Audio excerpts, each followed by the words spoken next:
The video game industry has failed me. Why, you might ask? Well, I, for my whole life, have hoped for a game that could immerse me into an experience that replicates actual life in all the best ways, like eating. You're quite hungry.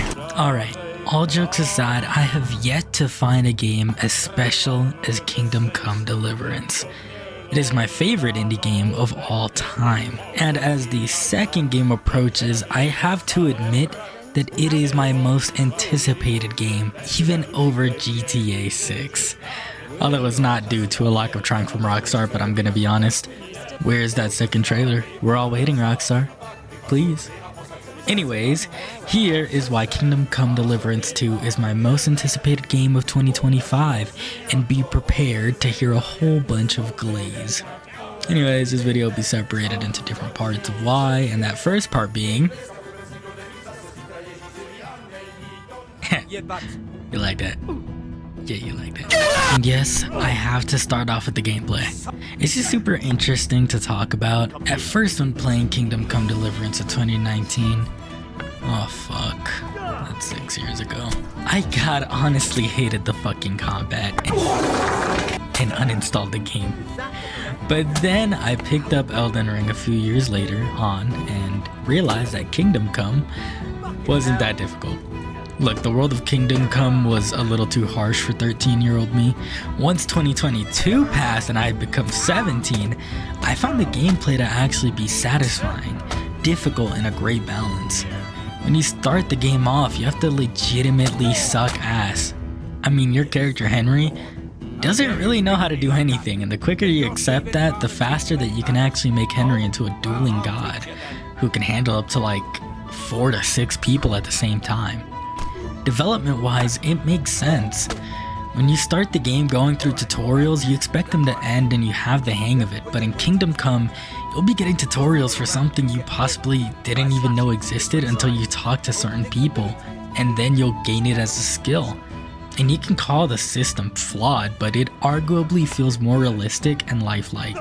And it isn't just a combat. I, to this day, can't even figure out most of the alchemy stuff, and although part of me wants it to be simpler, actually learning how to do it probably would be more satisfying. I've learned how to hunt in this game without a reticle, which I still want one in the next game, or horse. If a sword has one, arguably so should a bow. Anyways, I learned how to look for specific plants, how to read, how to drink and get less drunk, how to lockpick like a god, and despite it feeling like Henry is useless in the beginning, the more effort you put into any of these, the easier they become, and it has arguably become one of my favorite amongst all games, especially since it felt like I actually learned how to do this and got rewarded for my efforts. The most satisfying of all though is definitely the sword. Learning combos can be very tricky with 5 different directions to attack from and a stab mechanic. Often I felt them to be the hardest part to learn, but once you really get into it, these combos can feel devastating on your enemies and clean in your hands. But I will admit that after looking at some footage of the game, I'll be glad to only see 4 directions for sword combat in the next one. It'll give me a chance to relearn combos anyway. Now that I've finished talking about the gameplay, I have to mention something similar. Arguably, one of the gripes I had with Kingdom Come was its quest design. Quite hungry. Although I loved a decent amount of the quest, I couldn't help but hate a ton of them. They felt really bland or basic with only a few exceptions. The beginning of the game plays off perfectly, the middle of the game is where everything goes a little haywire, mostly because it felt unpolished. An easy comparison is like the Ubisoft open world quest design. It's simple and works, but I at times get unimmersed by it. But from what I can see, Kingdom Come 2 might fix that problem. At least I hope.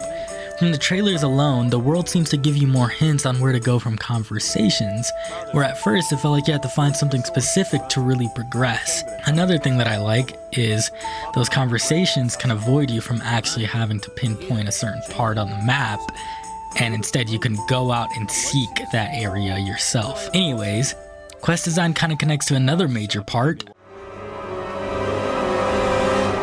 The biggest surprise to me was the impactful yet small story. Kingdom Come has a unique perspective of Henry. and his build up from nothing to something is honestly one of my favorite character development stories I've seen. And somehow, spoiler alert, the game doesn't have you finish certain main quests that I thought all the way up to the end of the epilogue I would be able to do. But honestly, the build up to those things in the next game might make even those payoffs well executed. But let's come back to the first game. Without Henry, this story wouldn't feel right. He is a star, or well, the lack thereof. He's realistic, you can agree with his goals, and the very last cutscene of the game truly showed what mattered to him. And as long as you care for the little things, you won't be dissatisfied with it. If you're expecting huge pushes and leaps in storytelling or characters, that isn't here, but it's a nicely told tale. Now, the most important part was the world. It's astonishing the detail and care they put into so many small details that make it look nicer than some AAA games. One of my favorites was how rain would actually get stopped by collision. It's very easy for games to drop rain patterns that will fall anywhere even when something was in its way. But Kingdom Comes falls gracefully off of anything it's already hit, or it at least gives the illusion. Then there's also the people around town that will have schedules or conflicts or even connections that make their plot sweet or dark. One of my favorites was A Tale of Love, starting with a widowed wife.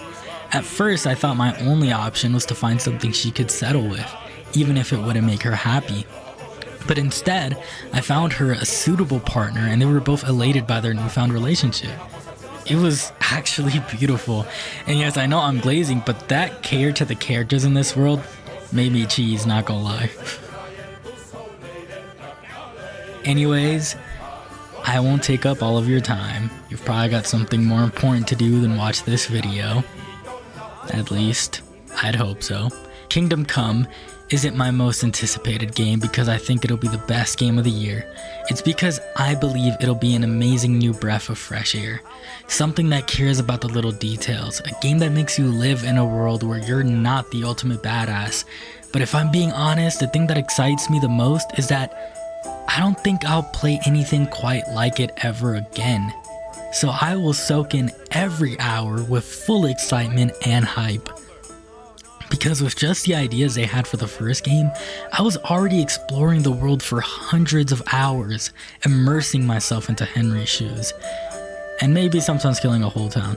Sorry, Sassao. With those ideas multiplied by a higher budget, I can't even imagine what I'm going to experience in February. Anyways, that's it from me. Thanks for watching. I hope you enjoyed. Please keep doing great things, you are good at them. Also, random side note, but I remember when playing this game, I wanted to voice act for the second one very badly. I'll aim for the third one. Bye!